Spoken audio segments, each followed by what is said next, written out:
Sunday vlog Sunday evening போல் வெளியில் போகலான்னு கிளம்பிட்டோம். 2-3 டேஸாக இந்த சம்மர்னால கொஞ்சம் வெயிலும் அதிகமாக இருக்கிறதுனால எங்கேயுமே போல் வீட்டில் தான் இருந்தோம். சரி இன்றைக்கி கொஞ்சம் ஈவினிங்காக ரிலாக்ஸாக வெளியில் போயிட்டு அப்படியே கொஞ்சம் கிராசரிஸ் தேவைப்பட்டுச்சு, அதெல்லாம் வாங்கிட்டு வரலான்னு கிளம்பிட்டோம்.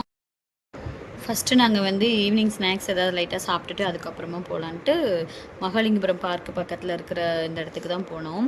இங்கே எல்லா வெரைட்டி ஆஃப் ஃபுட்ஸும் கிடைக்கிது. சவர்மா, மோமோஸு, வேர்பல்ஸு, பானிபூரி எல்லாமே இங்கே கிடைக்கும்.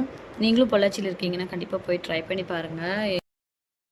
ஃபேமிலியோட நல்லா ரிலாக்ஸாக ஈவினிங் டைம் ஸ்பெண்ட் பண்ணுறதுக்கு ஒரு நல்ல ஸ்பாட்டு. பட்ஜெட் ஃப்ரெண்ட்லியான ஐட்டம்ஸும் இருக்குது, ஹெல்த்தியரான ஐட்டம்ஸும் நிறையா இருக்குது. உளுந்தங்கஞ்சி அந்த மாதிரி ஐட்டம்ஸு, சூப் ஐட்டம்ஸ் எல்லாம் கூட இங்கே இருந்துச்சு. நாங்கள் லைட்டாக டின்னரே அங்கே முடிச்சுட்டு அப்படியே மணிமளிகைக்கு இப்போ பர்ச்சேஸ்க்காக போயிட்டு திங்ஸ் எல்லாம் வாங்கிட்டு 8:30 போல் வீட்டுக்கு வந்துட்டோம்.